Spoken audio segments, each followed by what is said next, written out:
This is Studio 809.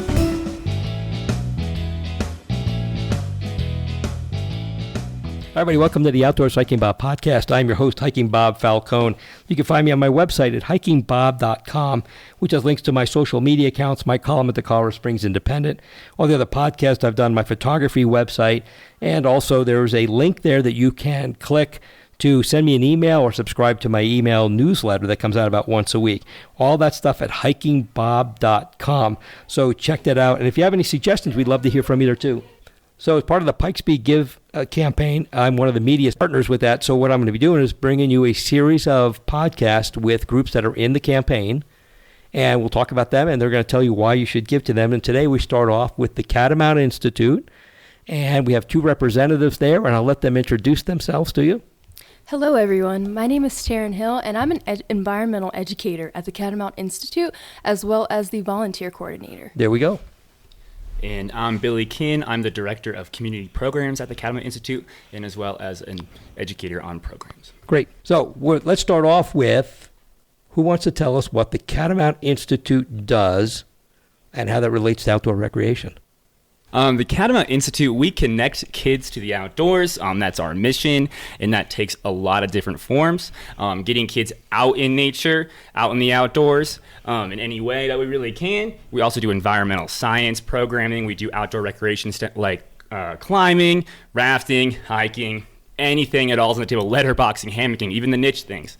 Anything that gets kids excited outside and want them to keep going back outside throughout their life, in hopes that in the future they become an environmental steward, an ecological steward, that they care for the environment as adults. Great. So let me ask you a couple basic questions here. What age groups do you guys serve?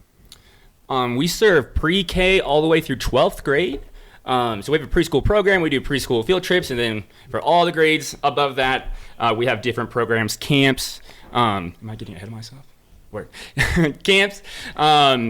Outdoor leadership trainings for teens and things like that.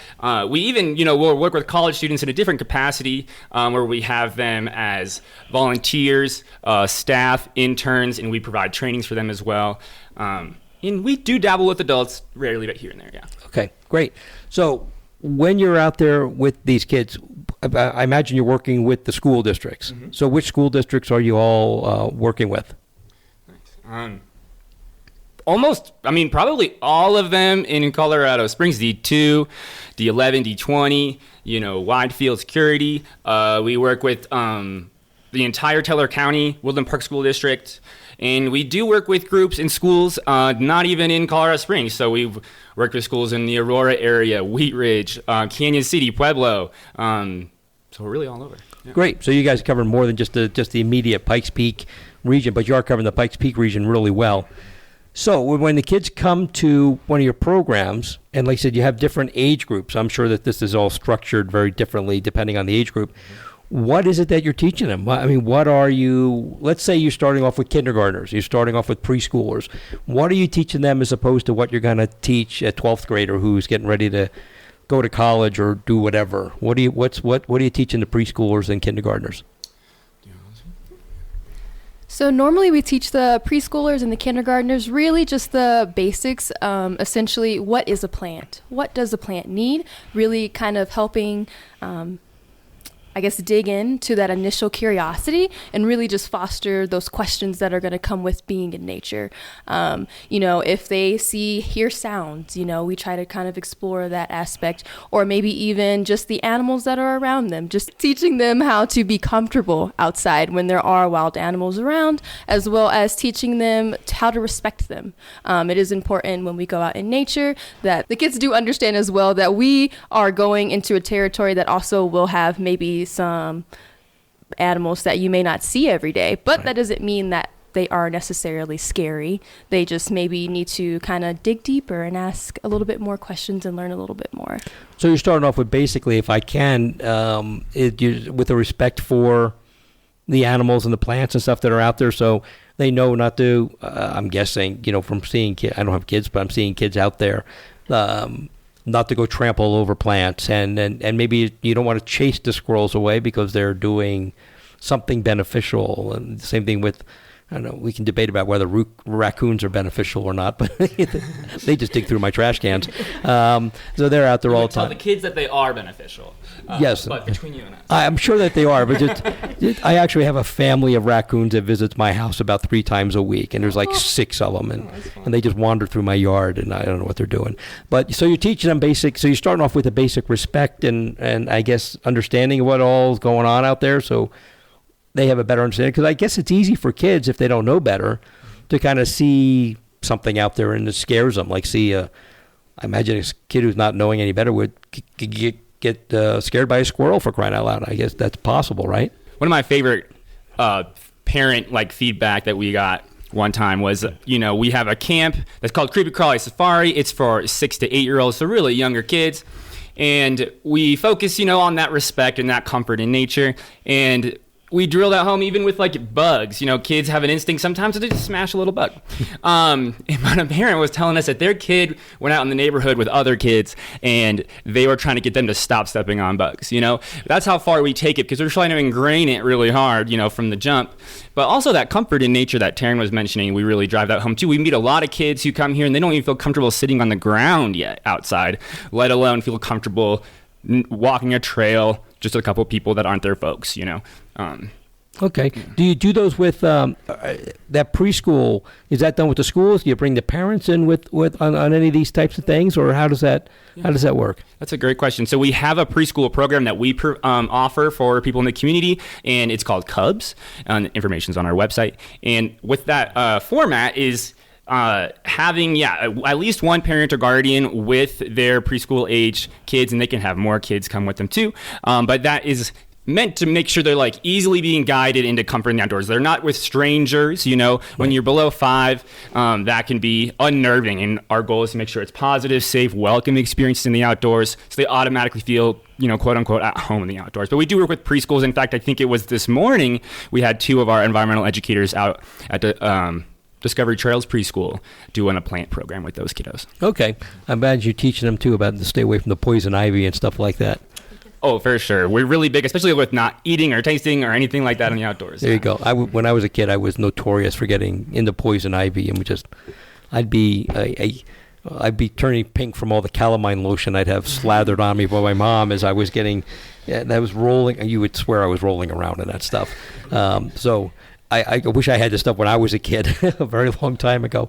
As the kids get older, how does your education programs change? What are you shifting? How does this progress as they get older? So as they get older, we tend to try to focus on the different things that they may be also learning in school, and really just try to enhance that classroom learning that they get, and find ways to say, okay, we will learn about the states of matter.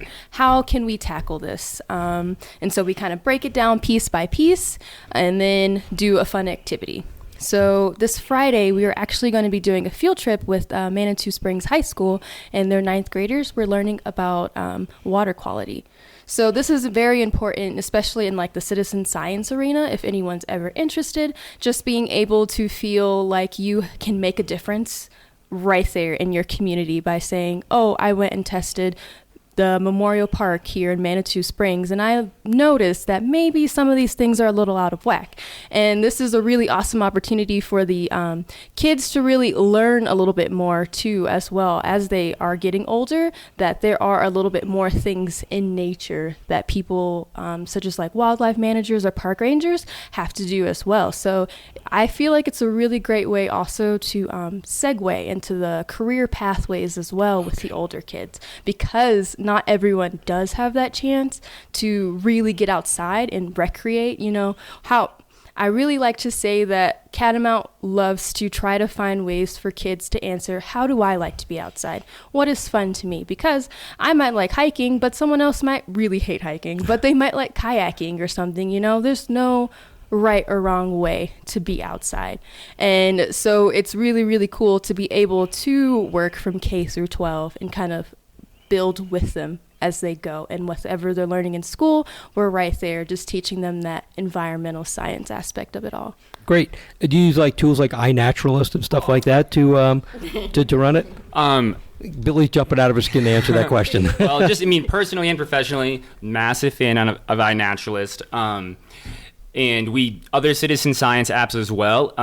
We're actually been trying to collect more iPhones that people are no longer using, or other, phones. People sometimes get a new iPhone every year, and then they just get rid of the old one, and we don't need them for the service, the phone bars, but the Wi-Fi is what we need, because we want to make sure that all of our programming is accessible, all of it. And so there's these great citizen science apps out there that, you can look for like trash and report that data. NASA has the Globe one, which is great. Right. There's a bunch of them coming out all the time, but not every kid has a phone, even, in 12th grade maybe. And we don't want to have that expectation. So we do really try to get that citizen science going, but we want to make sure we have the infrastructure in place to make sure everyone can do it. But yeah, especially during the pandemic, we were still doing programming even when people were at home, and we were trying to think, how can we digitally connect kids to the outdoors, because that's where kids are at mentally these days. They love the digital stuff, and that doesn't mean they can't be connected to nature through that. Right. So yeah, those apps are great. Yeah, I don't use iNatural as much as I use Seek, which is that section of that, because I do a lot of wildflower photography, and inevitably I'll take a picture, and I'm just looking at what's visually attractive. So I take a picture, and then inevitably I get the question, what is that? And I'm like, I don't know, yellow and it was pretty. So I've realized that I need to probably be a little more on my game, so I'm using Seek. And the difference is basically Seek just is a private thing, where iNaturalist reports it all the way out, which is more for what you guys are doing. iNaturalist obviously is a better fit than Seek is, but they're two. Seek is a component of it, I guess is the best way to describe it. Yeah. Cool. So as Taryn, you talked about moving towards a career path. What is it you're doing as these kids move through, I guess, through high school to prepare them for a career? You kind of talked about water quality and stuff like that, but what else are you setting them up for to maybe consider something in the outdoors as a career path?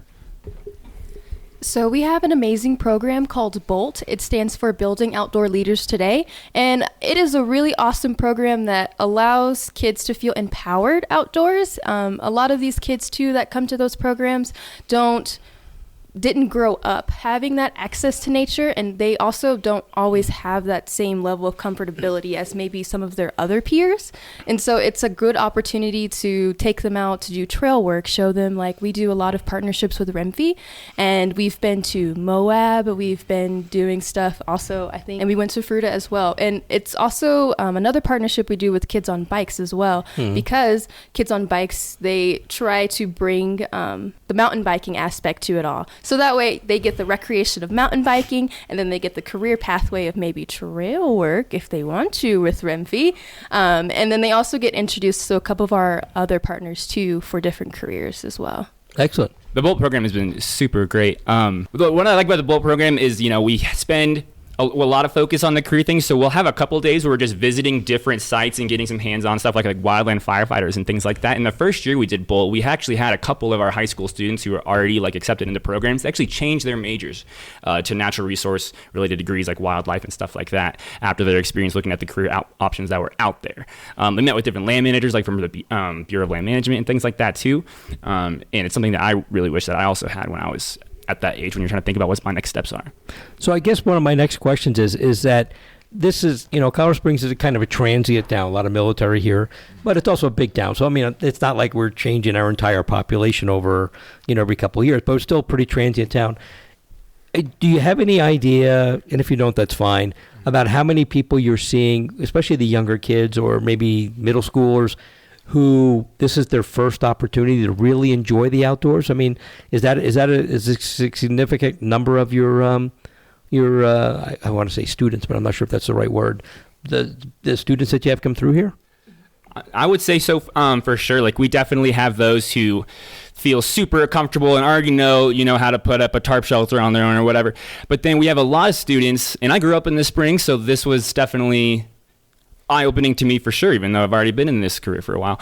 But students who have never seen a cactus yet, even though they're already halfway through elementary school in dry Colorado Springs, we have had both students so that they're in either junior or senior of their high school experience. And this is my first time on a trail, things like that. And we have students who, sometimes they come to a summer camp and this is their first week in the city because they just moved here. And this is where they've made their friends and their memories. And this is their introduction to Colorado Springs, is through their time outside with us. So I'd say definitely we have a lot of first comers. And that's kind of what we plan for all of our programs, is we want to plan for the lowest common denominator, not the highest. Like, we're not shooting for, can you hike a mountain? We're shooting for, hey, do you want to be outside? Gotcha. Do you work as they get older? And Taryn, you talked about, the preparing them for education later on. Do you set them up for like internships with like CPW or something like that? We've had some students or participants who come through who've landed internships with us a lot. We've had a lot of high school interns or students who've gone to college come back and intern with us. We've had some that go on and volunteer with other organizations. I'm trying, but I can't, in my knowledge, think that someone's landed a paid gig somewhere yet that I know about. But Taryn, take it away. Taryn seems like she knows the answer to that one. Oh, so I just remembered. So we did have a volunteer. He actually works at Helen Hunt Falls now as a park interpreter. So it was really awesome. He came in at the beginning of this year to help us out with our COS, or Catamount Outdoor Schools program. And he was phenomenal. And I'm really, really happy that they were also able to see how much of an asset he is also to their organization. Great. So kids who come through here can... I guess, is it accurate to say at the very least they get a better appreciation of the outdoors, and at the best they may end up following a career path into the outdoors? They may end up being a wildlife manager, a park ranger, a forest ranger, or something like that. Is that pretty? I mean, that's pretty accurate. That's what is that what you're aiming for? Or I guess you should be aiming for a career, but at the very least you're aiming for some better understanding of what's going on here outdoors. Yeah, I mean, I would say that when we say like we're aiming for these experiences to lead to some ecological stewards down the line, I think we're definitely aiming for folks to be whatever, they're going to be in life, but that whatever they are, they still keep the environment in mind, whether that be while they're voting or whether they're like at the grocery store, but if they have these experiences and take it to the next level to where they are looking for a career. In my experience, that's what a lot of folks who work in the outdoors, that's why they're there. When I was a kid, I was outside a lot, and that's what led me to doing this. And so I think we do have folks who have, been seasonals with us who go on and keep staying outside with their employment. Some who go in a different direction but still take things they've learned here, like going into social work or occupational therapy. Wanting to help people, those things definitely come to mind. So if nothing else, even if they just walk away from this after years, coming through this programs you have here, that just coming away with a better understanding and appreciation of it, that's great too. That's what you're looking for there too. Mm-hmm. So let's talk a little bit about the Give campaign. Tell people what you're going to do with their donations through the Give campaign. What is it your goal is to do with their donations, and why should they give to you? So our goal for the Give campaign is $25,000 for 25 years. Since we have been grateful to have had this organization in this area for quite a bit of time, really just spreading all that knowledge and great adventures throughout the Springs and really just the Pikes Peak region.